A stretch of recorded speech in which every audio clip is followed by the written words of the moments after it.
Es un gusto para nosotros estar aquí con ustedes hoy, nuevamente en este nuevo capítulo de Veridiálogos, con nuestro querido hermano Memo Peña, que como siempre nos trae temas interesantes. ¿Qué vamos a ver hoy, Memo? Bueno, pues gracias a nuestro también estimadísimo hermano Jorge Barrera, que es aquí uno de nuestros, bueno, pues nuestro más grande interlocutor. Pues vamos a iniciar una serie de programas que yo la he denominado El sorprendente regreso del cristianismo. Y tiene que ver precisamente con el regreso del cristianismo a la escena de la cultura popular. Y hoy, el día de hoy en particular, está dividido en varios temas.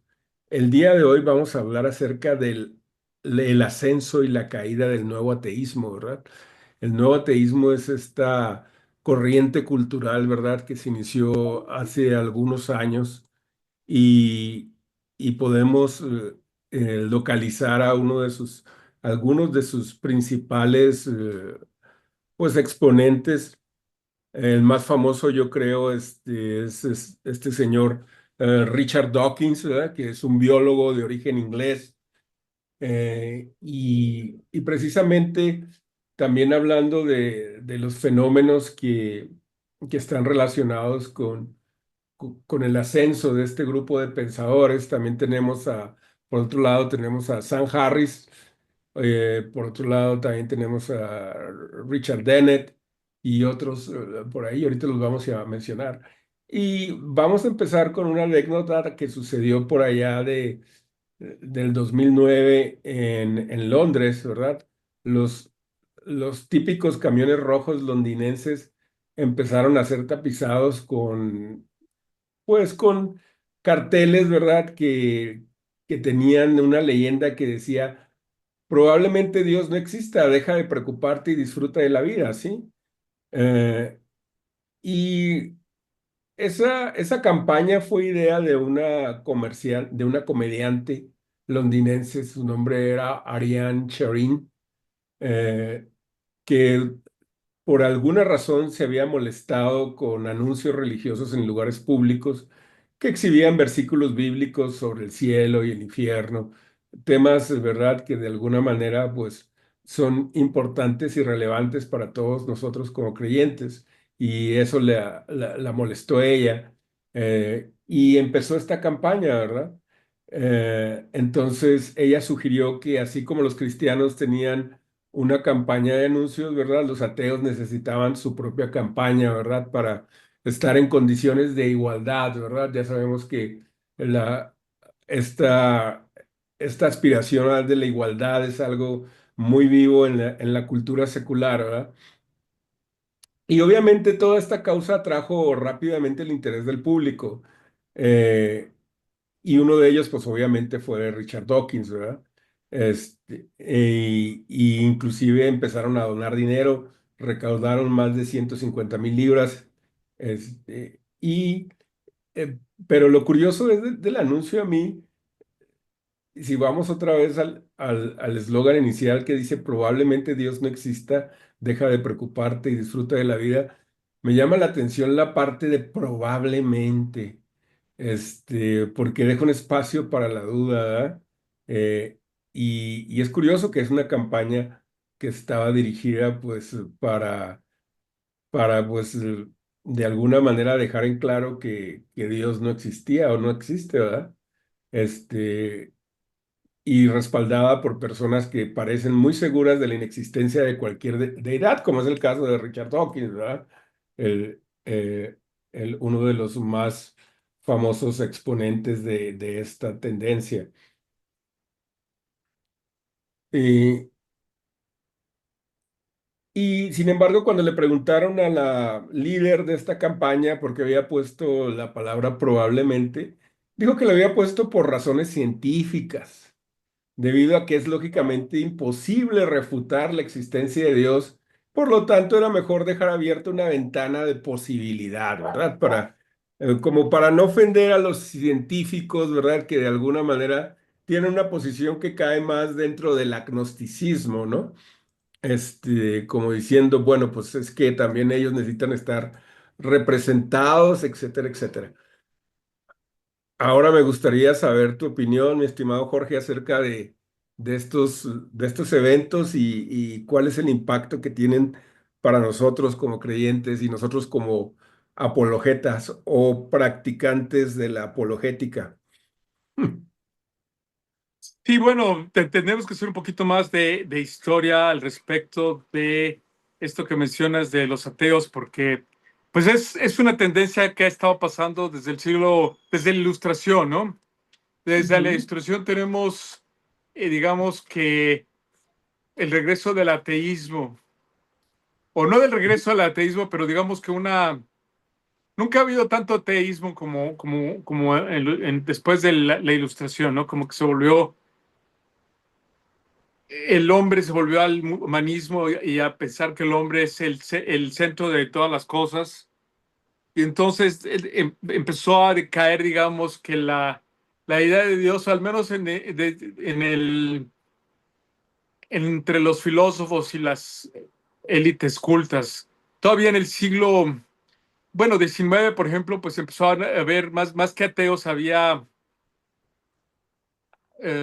agnósticos, como Kant, ¿no? Sí, Que decía, bueno, pues es que Dios no lo puedes experimentar, y entonces como Dios no lo puedes experimentar, no puedes hacer un experimento con Dios, pues no, Dios no es una antinomia, no la puedes contrastar con la realidad, entonces pues es a lo mejor una, una idea que nosotros tenemos, pero no necesariamente tiene que ser una realidad, ¿no? Y luego eh, siguen los marxistas, digamos, que ya es y Darwin, que empiezan con todo el que Darwin era un teólogo y con curioso, todo el ¿no? que Marx había sido satánico desde su juventud, Exacto. y con todo que su papá era creyente, bueno, pues empiezan a rebelarse contra la idea de Dios.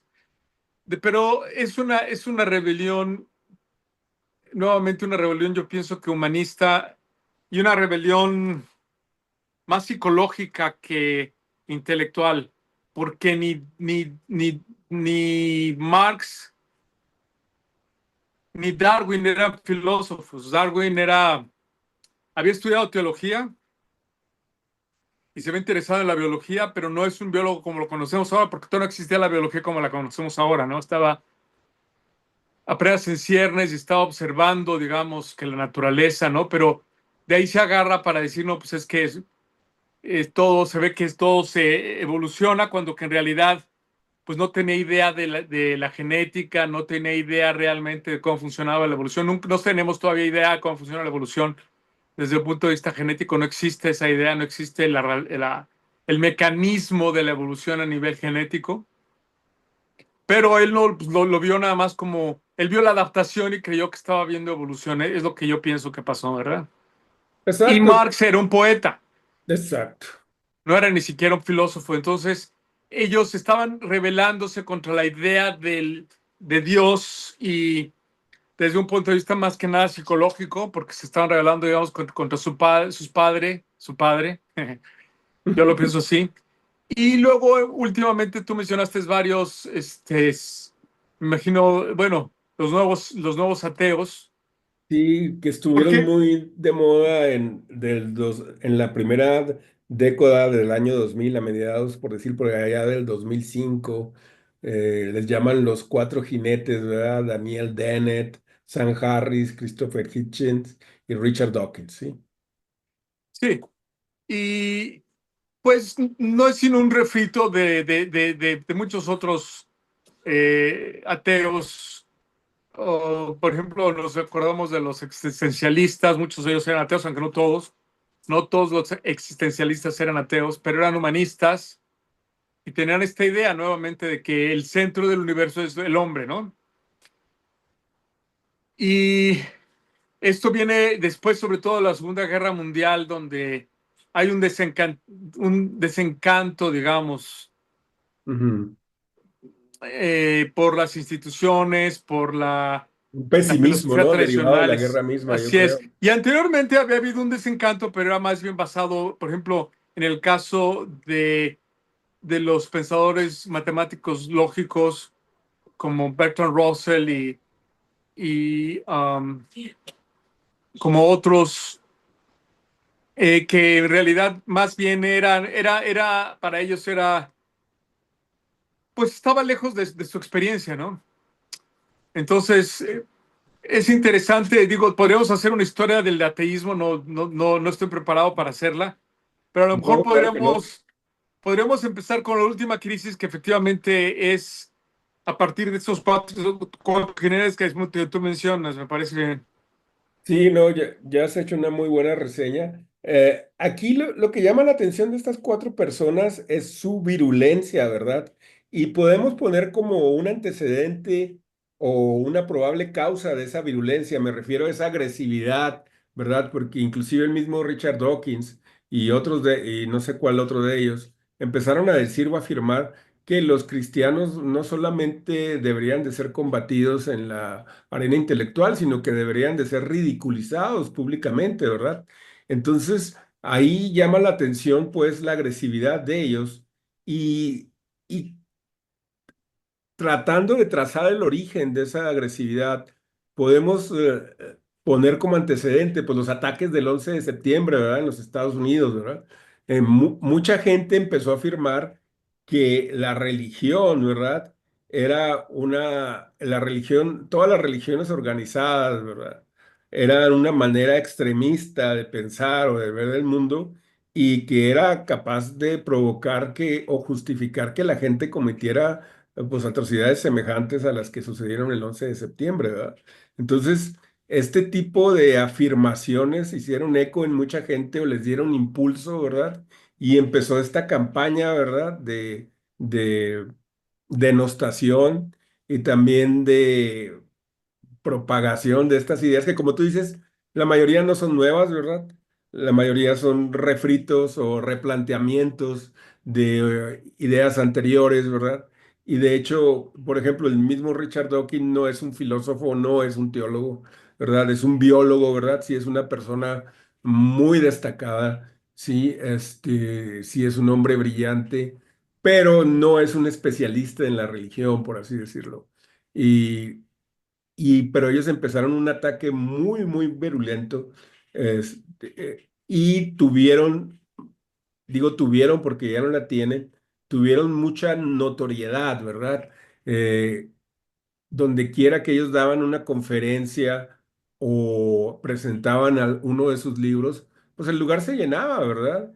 Y ellos decían, inclusive, creo que fue Richard Dawkins, él decía que había que empezar una campaña donde la gente se descristianizara o se desconvirtiera, ¿verdad? Cosas así. Tonterías de ese tipo empezaron ellos a manejar pero luego, más sin embargo, después empezaron a tener divisiones, ¿verdad? Y también contrasta digamos, la caída en la popularidad de estos cuatro autores con el surgimiento de nuevos pensadores, ¿verdad?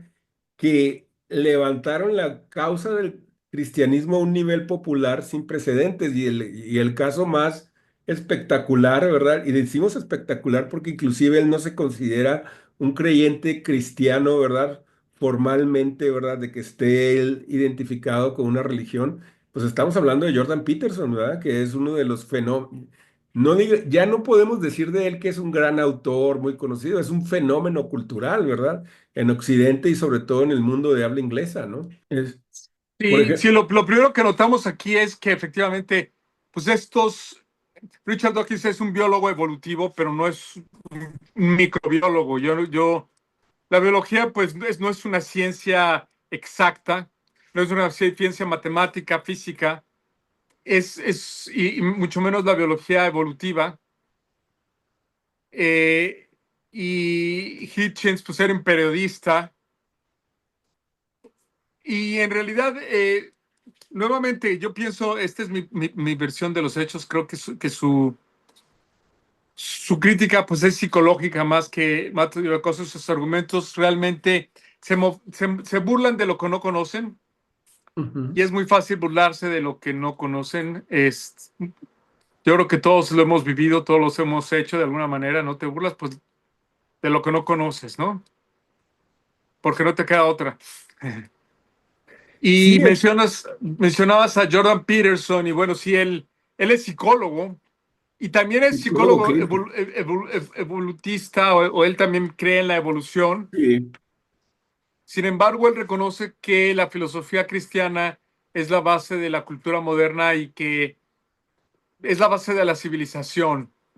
Y es interesante que él le ha dado desde hace muchos años por dar conferencias sobre la Biblia, como tú sabes, y es un fenómeno, ciertamente es uno de los intelectuales más popularmente conocidos del mundo, ¿no? Que eso es lo que tienen todos estos, que también hay que reconocer algo, y es que hemos estado viviendo probablemente desde 2016 un cambio en la cultura donde ha habido ya, gracias mencionamos la cuarta revolución industrial, la mencionábamos en el último episodio ujú, que grabamos, que no sé si hemos publicado, y decíamos que la cuarta generación de revolución industrial era la de los celulares inteligentes, ¿no? La de los smartphones. Y a raíz del advenimiento del smartphone, ahora consumimos mucha información a través de videos como estos, ¿no? A través del YouTube.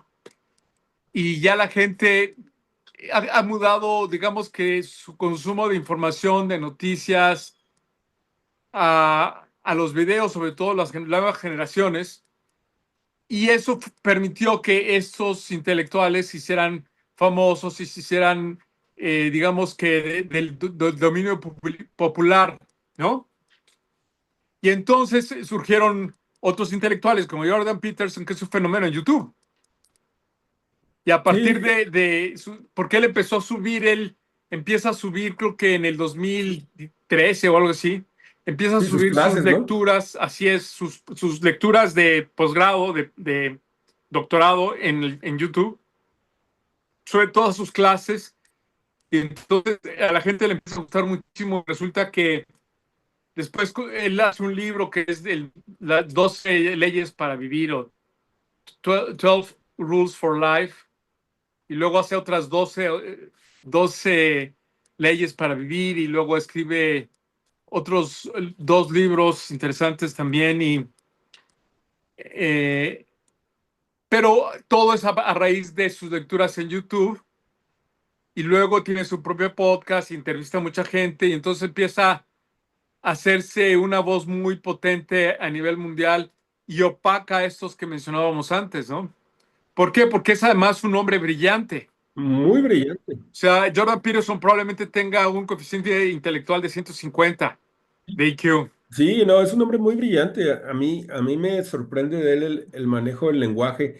Y nada más para complementar un poco lo que has dicho, otra de las razones por las que Jordan Peterson ha resaltado es su lucha por la libertad de expresión y su lucha contra los ¿Te pronombres de género perdimos, en Memo? Canadá, ¿verdad? Ese también lo ha catapultado a una pues popularidad increíble, ¿no? Eh, y bueno, eso es muy interesante, Jordan Peterson. Sí, algunos pastores en algunas iglesias pueden, pues sí, tener ciertas reticencias a que uno escuche a Jordan Peterson, ¿verdad? Pero yo lo recomiendo ampliamente, ¿verdad? Este, ahora, estudiando un poco por qué cayó estos cuatro jinetes del nuevo teísmo, o por qué el nuevo teísmo como una corriente cultural dominante se vino abajo. Bueno, pues hay algo ahí muy interesante, ¿verdad? Primero podemos decir que ellos tenían una falta de visión positiva, o sea, ellos están criticando a la religión o a los que somos creyentes, a los que creemos en un Dios supremo, ¿verdad? En un Dios moral, ¿verdad? Y por lo tanto en un universo moral. Pero aparte de burlas, ellos no ofrecían una cosmovisión que sustituyera, ¿verdad? Esta creencia, ¿no?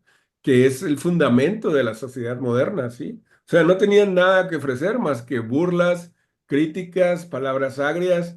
Entonces, pues mucha gente dijo, bueno, pues a lo mejor para desahogarse, algunos que se sentían frustrados o que se sienten obligados, ¿verdad? Por cuestiones de ego o intelectuales o personales a criticar a la religión, pues pues sí, obtenían un desahogo ahí, pero después ya no obtenían nada, ¿no? Nada que les diera sentido a su vida, ni nada que les diera una cosmovisión coherente y trascendente del mundo y del universo, ¿no? También, también surgieron entre ellos bastantes problemas, sobre todo Richard Dawkins se metió a criticar a las feministas, tuvo ahí ciertos detalles donde lo calificaron un poco de sexista, y yo pienso que otro de sus grandes problemas fue que se metió a Twitter y no supo manejar bien ahí las digamos, contiendas que se dan en esa plataforma que pueden llegar a ser muy virulentas, ¿verdad? Uno tiene que tener cuidado ahí. También tuvieron un problema de sobreexposición cultural, ¿verdad?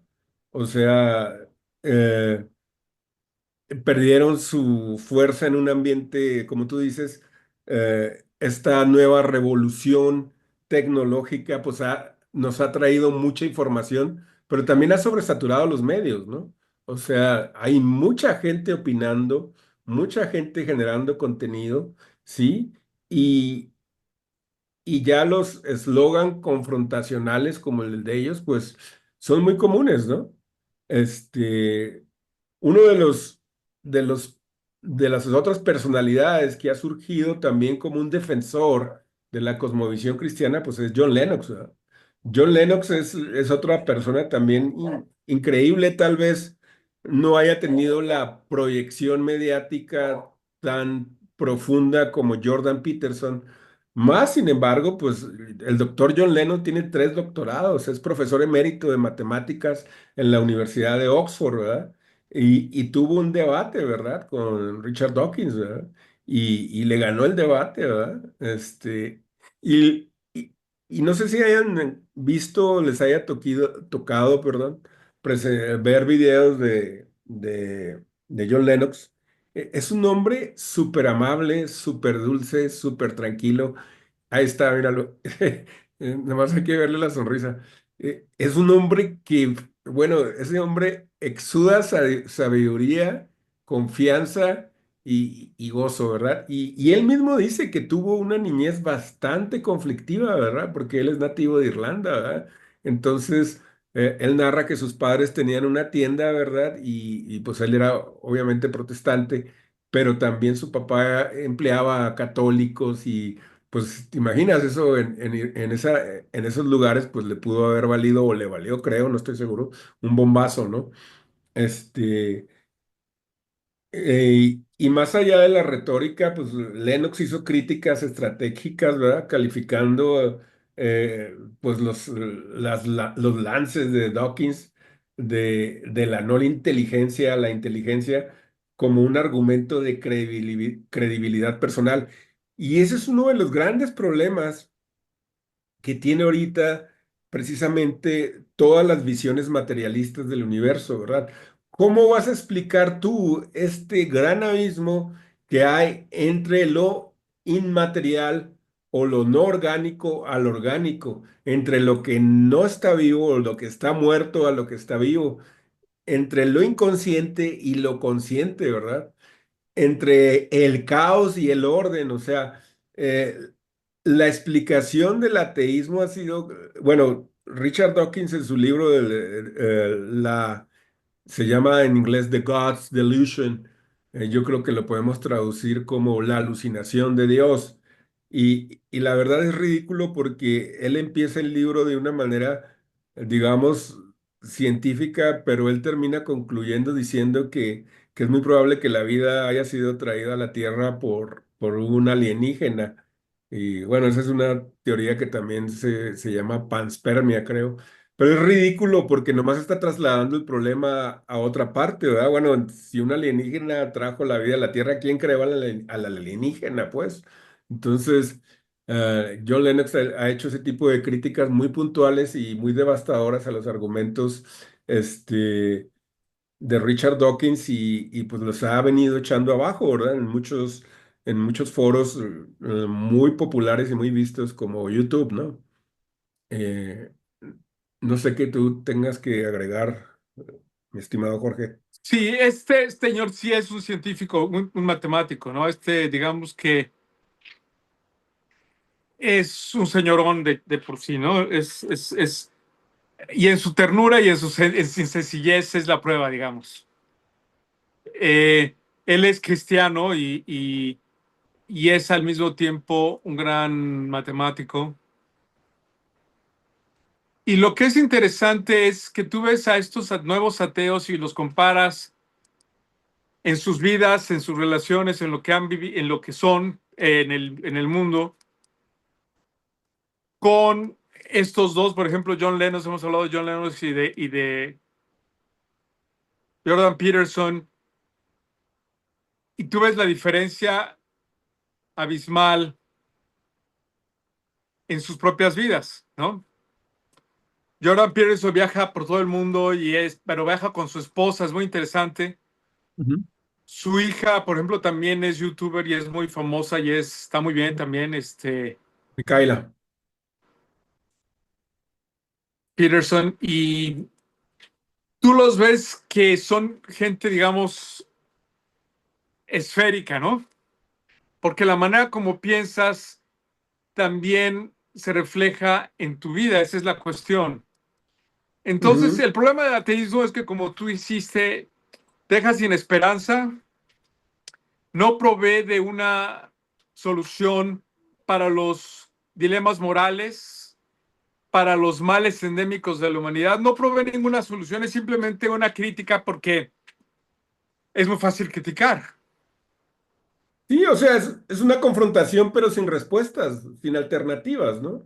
Claro, y es muy fácil hacer eso, es muy fácil protestar y criticar y decir, ¿no? Porque todo es criticable, honestamente, digo, cualquier cosa es criticable, lo que estamos diciendo aquí, pues también es criticable, ¿no? Claro, sí, que nos Todo es tenga misericordia. criticable y recordemos que pues eso era la base de la filosofía, la crítica de la razón pura, ¿no? Ujú. Es la crítica, ¿no? La crítica a la razón, la crítica a los métodos, la crítica a los resultados, ¿no? Es el método dialéctico es la crítica a las visiones, ¿no? La deconstrucción es un método de crítica textual literaria para deconstruir el discurso del otro, ¿no? También es una filosofía basada en la crítica que no aporta nada positivo en el sentido de que, bueno, ok, ¿cuál es la solución, no? Eh, la diferencia entre el ateísmo y, por ejemplo, el cristianismo es que el cristianismo sí provee de soluciones a los problemas humanos. En primer lugar, provee de un diagnóstico fehaciente de cuál es el problema. Y el problema es que estamos separados de Dios. El problema que tenemos los seres humanos es que estamos separados de Dios y por eso tenemos la guerra, la enfermedad, la desigualdad, la injusticia y finalmente la muerte, los males endémicos de la humanidad, que no nos hemos podido librar de ellos ni con toda la tecnología, ni con todo el dinero,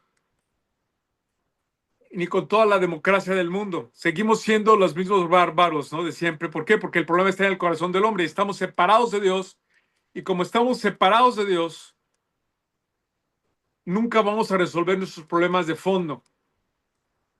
Entonces, Cristo es la solución al problema del hombre porque Él se convierte en el intermediario entre Dios y el hombre, porque es hombre, Dios hecho hombre, y entonces se convierte en la interfase que el hombre usa para comunicarse con Dios. Por eso es que Cristo es el camino, la verdad y la vida, y nadie va al Padre sino por Cristo, porque Él es la interfase que Dios usa para nosotros podernos comunicar con Dios. Amén. Entonces, Cristo es el usuario que Dios utiliza en el tiempo, en el espacio-tiempo, para que nosotros sepamos que Dios, cuál es el carácter de Dios, y para que nosotros escuchemos de Dios cuál es el verdadero problema, porque así somos, ¿verdad? Entonces nos viene a decir Cristo que el que sea justo, que arroje la primera piedra, ¿no? Amén. Te viene a Así decir, es. ¿sabes qué? El problema eres tú. Si no te quitas la viga de tu ojo, no vas a poder ver para quitar la viga del ojo ajeno. Es decir, antes de criticar al otro, critícate a ti mismo, porque tu problema lo tienes tú. Por eso es que en parte es que Cristo es el filósofo más importante de la historia, porque nos lleva, como decía el oráculo de Delfos, a vernos a nosotros mismos para buscar el conocimiento y a encontrar la realidad de la naturaleza humana. Y al encontrar la realidad de la naturaleza humana, creas tú también una moral que funciona en el mundo. Una moral que no está basada en un supuesto falso como el marxismo. El marxismo está basado en la idea de que la naturaleza humana es positiva, es buena, el hombre es bueno, pero lo que lo fastidia es la superestructura, la ideología. Y entonces matamos a todos los malos que ya están contaminados por la ideología burguesa y nos quedamos con los niños y nosotros los vamos a reprogramar para que sean buenos, ¿no? Así es. Pero ese experimento una y otra vez ha fallado y seguirá fallando porque el problema lo tenemos en el corazón. Y en cuanto un niño crece, pues sigue siendo egoísta y sigue siendo acaparador y seguimos siendo humanos, ¿verdad? Entonces no va a haber poder humano que nos cambie. Pero Cristo nos puede cambiar desde adentro porque Él viene a cambiarnos por medio de su Espíritu para que nosotros deseemos cosas distintas. Entonces la solución de los problemas realmente es Cristo porque Él cambia el corazón del hombre, una persona a la vez. Y el cambio no es un cambio espectacular acá de que la habitemos y andemos en el agua, caminemos en el agua como Él caminó, sino que el cambio es sutil, ¿verdad? El cambio es, bueno, ahora ya no dejaste la copa, ya no traes la botella debajo del brazo, ahora traes la Biblia, ¿no? Y así dicen, bueno, pues antes traía la copa, antes traía la botella debajo del brazo, ahora trae la Biblia, bueno, ¿no? Un cambiecillo, ¿no?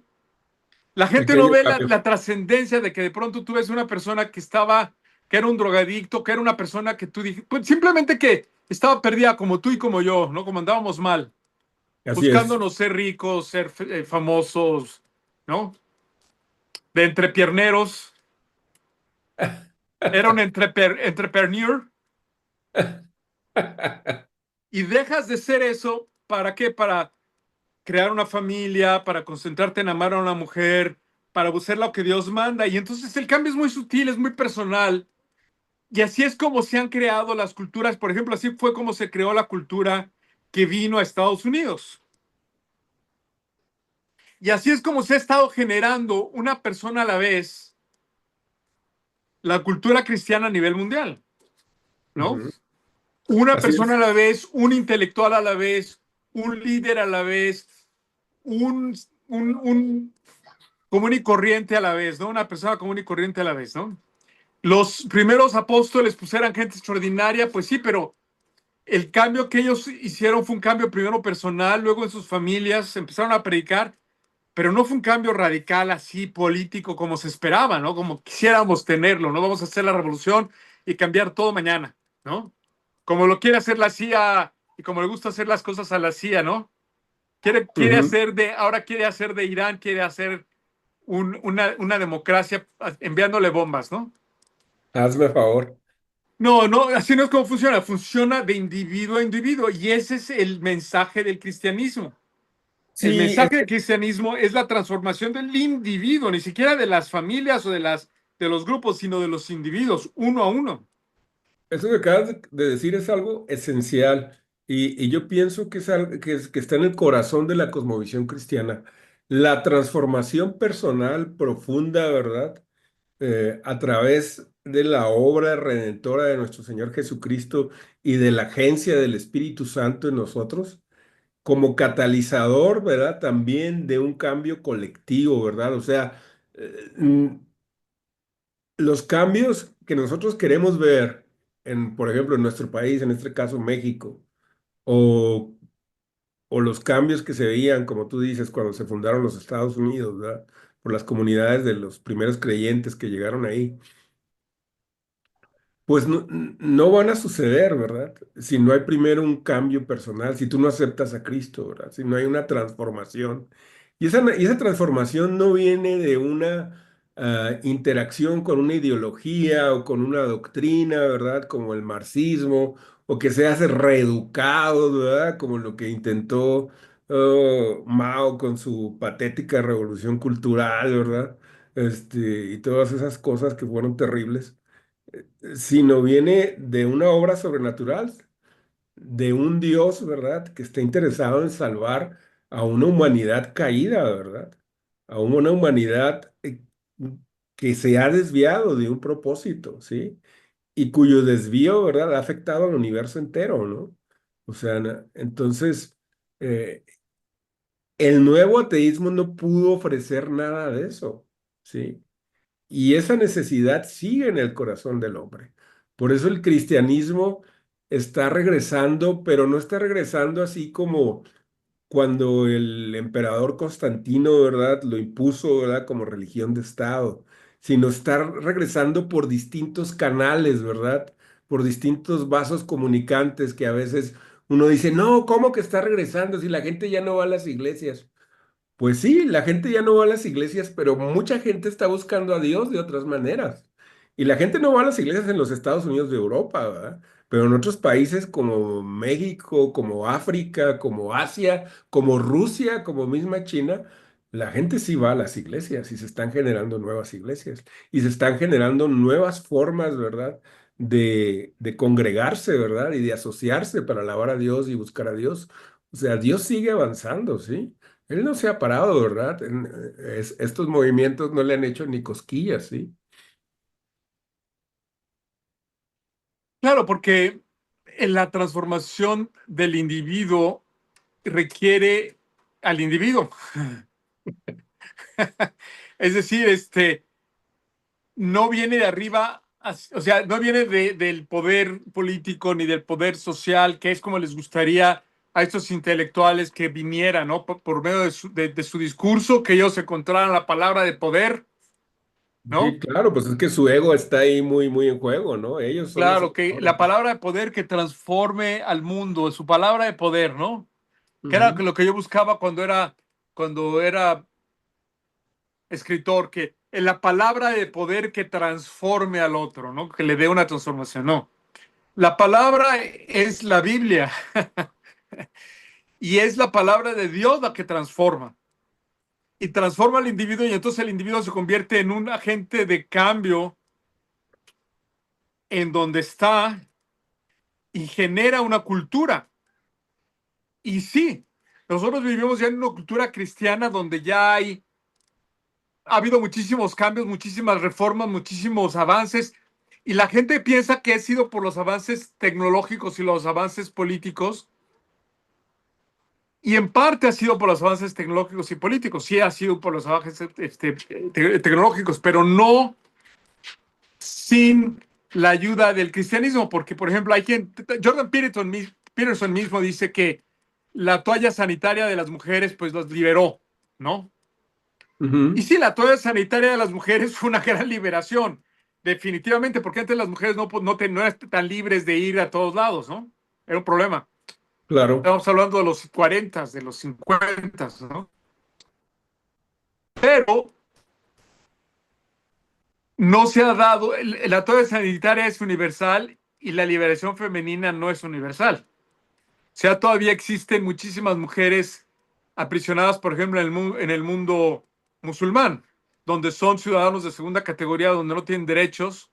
Por ejemplo, ahora que está lo de la guerra de Irán, pues nos estamos enterando de que sí, en Irán no hay derechos de la mujer, ¿no? Para nada. No tienen derecho a votar, no tienen derecho a manejar, no tienen derecho a descubrir los rostros, andar, andar con bikini. No tienen derecho a muchas cosas, pero no es la cuestión tecnológica, es la cuestión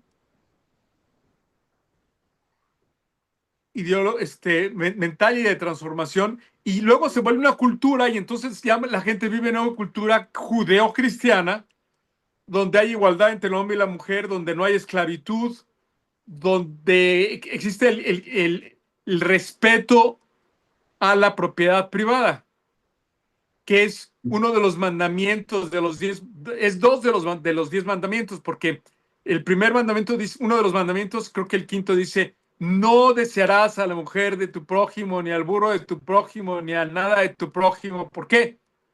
Porque es de tu prójimo, porque es la propiedad privada. Y el otro es, no robarás ni el asno de tu prójimo, ni la mujer de tu prójimo, ni el celular de tu prójimo, ni nada de tu prójimo. ¿Por qué? Ni el petróleo de tu prójimo. ¿Por qué? Porque es de tu prójimo. Y es sagrada la propiedad privada, ¿no? Pero esto es un Sí, concepto que no existe en China, por ejemplo. no, no, no, por eso ellos, la propiedad intelectual les viene Wilson, ¿no? Los patentes se ríen de eso, ¿no? Es Entonces, como la propiedad privada no es relevante ni es importante en China, pues no hay tampoco mucha innovación. así es, ¿Por qué? aunque Porque si tú estás innovando y tú sabes que tu innovación, que tus experimentos o que tus nuevos descubrimientos se los va a clavar el otro, se los van a clavar el gobierno, pues mejor prefieres irte a Estados Unidos y allá los mercadeas tus nuevos descubrimientos, ¿no? Como ha habido varios casos de sí, científicos que han bastantes. querido venirse a Estados Unidos precisamente para qué, para patentar sus descubrimientos y hacerse ricos. ¿Por qué? Porque siguen teniendo esa idea. Sí, Joe, ¿qué quiere decir algo, Joe? Y un inicio fundamental que es amar a Dios, amar al prójimo, y eso es lo que yo creo que buscamos, amar al prójimo y amar a Dios, y ya, y más allá de lo demás, perdón. Y nada, gracias. No, sí, sí, es cierto que el cristianismo, pues lo básico del cristianismo próximo, de amor a Dios, y es lo que andamos ciertamente buscando, el amor al prójimo. Y cuando tú buscas el amor al prójimo, no, tú das al prójimo no porque tienes que hacerlo, no porque te va a dar puntos, ¿verdad? Sino porque te nace hacerlo, te nace dar más que recibir. No, esa es la idea del amor. El amor no busca lo propio y el amor tiene una manera de ser. Y cuando hablamos de cosas espirituales como el amor, pues obviamente el mundo no lo entiende, no va a percibir, ¿verdad? Porque son cosas que se tienen que percibir espiritualmente. Y el amor que viene de Cristo es un amor que no viene del gobierno, ¿verdad? No viene de tienes que amar en el sentido legal, sino el amor de Cristo es un amor que te nace del corazón porque Cristo vive en ti. Ujú. Entonces no es un deber ser en el sentido de la ley del Antiguo Testamento, como tú decías, Joe, sino es una transformación del corazón, porque el problema que tenía efectivamente la ley sin Cristo, sin el Espíritu Santo, es que era simplemente una religiosidad, era una búsqueda ética, era un intento del hombre por querer llegar a Dios mediante seguir ciertos principios y buscar la ley, pero como dice Romanos, la ley era incapaz realmente de cambiar el corazón. Fue el Espíritu Santo el que nos cambió el corazón, el que nos cambia el corazón, el que nos transforma. Por Bueno, eso es que es una transformación personal y espiritual. Cristo no es una religión, es una relación personal con un Dios vivo, amén. que nos cambia el corazón y que nos permite amar de una manera sobrenatural a los demás, ¿no? Cuando buscamos. Y entonces, como le pasaba a la iglesia primitiva, ¿qué hicieron los de la iglesia primitiva? Y ha pasado muchas veces, ¿eh? Ha Muy pasado bien. muchas veces en situaciones muy dramáticas donde la gente le dice, ¿sabes qué? Vamos a poner todo lo que tenemos al servicio de la comunidad, ¿no? Pasó en la Ujú. iglesia primitiva donde todo el mundo dijo, pues, vamos a vender todo lo que tenemos y lo vamos a dar. ¿Por qué? Porque estaban siendo perseguidos, no podían trabajar, los expulsaban de sus casas. Era una situación dramática. Lo mismo pasó durante la Segunda Guerra Mundial en varios lugares donde los cristianos dijeron, pues sabes qué, yo voy a abrir mi casa, vamos a venderla, vamos a hacer cosas. ¿Por qué? Porque necesitamos rescatar a judíos o necesitamos ayudar a los hermanos. Ha pasado muchísimas veces, pero eso no te enteras. ¿Por qué? Porque cuando haces tú eso o cuando alguien lo hace callado. Ujú. Bueno, a mí Porque me no lo hacen gustaría, para ganar puntos o para ser famoso, ¿no? ujú, a mí me gustaría agregar a todo esto, ¿Ibas a decir pues algo algo. nuevo? Sí, a mí me gustaría agregar a todo esto ¿Estás en algo mute? que está en Ok. en el corazón de la prédica del Señor Jesús, ¿verdad? El Señor Jesús dijo, dos grandes mandamientos les doy, ¿verdad? Dice, que amen a Dios con todo su corazón, con toda su mente y con todas sus fuerzas, y que amen a su prójimo como a sí mismo, ¿verdad? Y, y a mí me llama también la atención que si vamos a los 10 mandamientos, el último mandamiento, el mandamiento número 10 dice, no codiciará los bienes ajenos, ¿verdad? ¿Y qué tiene que ver esto con amar al prójimo, ¿verdad? Y con lo que dijo el Señor Jesús. Bueno, pues que en la codicia está precisamente eh, en negarse pues a codiciar más bien, en el dejar atrás la codicia, está precisamente el corazón de amar a nuestro prójimo, ¿sí? Porque la codicia es precisamente el corazón, ¿verdad? De atentar contra los intereses de mi hermano, ¿verdad? Por ejemplo, ¿a qué nos referimos? Pues como dijo también nuestro hermano ahorita, no, no cometerás adulterio, no dejarás o no desearás la mujer de tu prójimo, ¿verdad?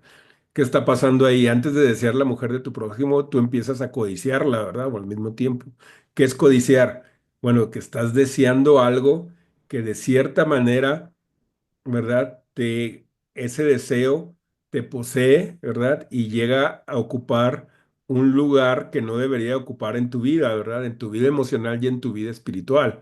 Generalmente asociamos la codicia con el amor al dinero, pero no necesariamente es el amor al dinero nada más, ¿verdad? Sino puede ser el amor a lo que no es tuyo, ¿verdad?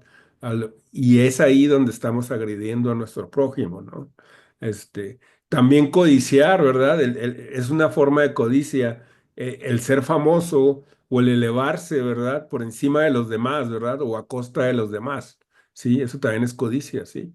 Entonces, eh, a mí me parece muy curioso todo esto, esos dos mandamientos que el Señor nos dio, yo lo llamo la ley del amor, ¿verdad? Y es así como lo expresa pues, gran escritor y filósofo Francis Schaeffer, ¿verdad? En uno de sus libros. Y precisamente esa parte de no codiciar es algo esencial, ¿verdad? Para que nosotros podamos crecer en amor, ¿verdad? Aprender a quedarnos quietos, ¿verdad? Con lo que tenemos, ¿verdad? Y aprender a entender qué es lo que sí podemos perseguir y qué es de lo que nos debemos de abstener, ¿verdad? Para seguir amando a nuestros prójimos, ¿verdad? Y que nuestra relación con Dios sea intacta, ¿verdad? Este, y esos son precisamente los fundamentos de una transformación personal que sí le da sentido a la vida, ¿verdad? Por eso el cristianismo sigue vigente, ¿sí? Porque sí ofrece un sentido. Yo creo que es lo único, el única filosofía, o como gusten llamarle, ¿verdad?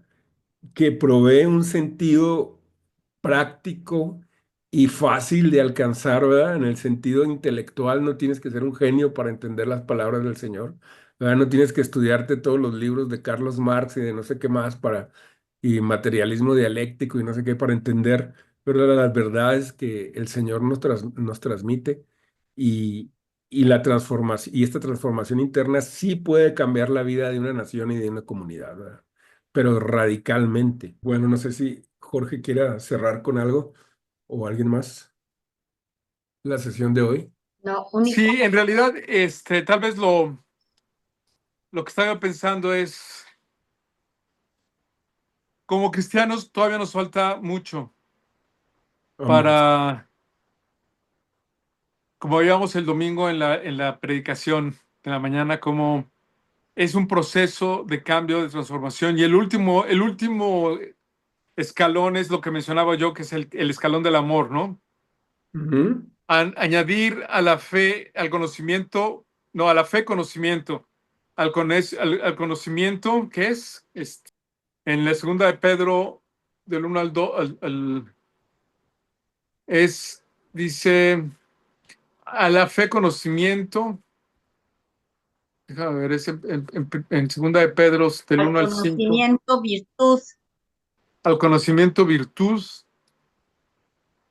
al virtud, dominio propio, al dominio propio, paciencia, a la paciencia, piedad, a la piedad, afecto fraternal y al afecto fraternal, amor, ¿no? Es un proceso, el cristianismo es efectivamente un proceso y es la solución. Esa es la solución del mundo. Y es lo que nosotros planteamos. O sea, ¿cómo vas a transformarte? Pues tienes que crecer. el cristianismo es una invitación a crecer de acuerdo con esto, ¿no? Crecer desde la fe, empezando por la fe,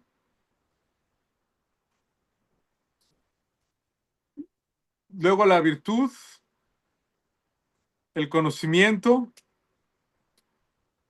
el dominio propio, que es controlarse a uno mismo, que es lo más difícil que hay. Luego tener paciencia, como tú decías, para no desearlo a lo del prójimo. Ujú. Luego piedad para hacer bien al prójimo, afecto fraternal, que por lo menos amar a tu hermano al mínimo, y al afecto fraternal amor, que ya es lo que decía yo, ¿no? Que ya es un aspecto mucho más grande. Y es la invitación a crecer, no es que ya lo hayamos alcanzado, como dice Pablo, sino que procedemos al llamamiento, ¿no? Al llamamiento que es este precisamente, ¿no? Que es a ser un hombre perfecto a la altura del varón perfecto, a la altura del varón de Cristo, ¿no? Esa es la Amén. invitación del cristianismo, es lo que estamos haciendo aquí en Veridiálogos, que esa es la propuesta. Estamos añadiendo conocimiento y le damos gracias a Memo, gracias Memo por lo que nos comentaste. Y bueno, pues esperamos No, vernos al contrario, la próxima yo le doy edición. gracias a todos, también a Jorge, porque sin Jorge esto no sería posible. Y pues gracias al Señor que Él pone en nosotros la voluntad y las ganas de darle gloria, ¿verdad? A través de estos medios. No, y también a Joe que nos hace el favor de hacer la edición. A Joe, ujú, Y claro. a mi abueli, a la abueli, a mi cabecita de algodón que nos acompaña cada semana fiel. Y Y a mi también a amada, Adriana, ¿no? Debe a mi estar allá amada en San esposa Francisco. que me aguanta, me apoya, me nutre en todos los sentidos, ¿verdad? Sin ella yo la verdad no sería nada. Y que Dios la bendiga también. Pues que Dios los Gracias. bendiga, cuídense mucho y nos vemos pronto. Gracias a Bye. todos. Bendiciones. Bye bye. Bye. Bye, bye.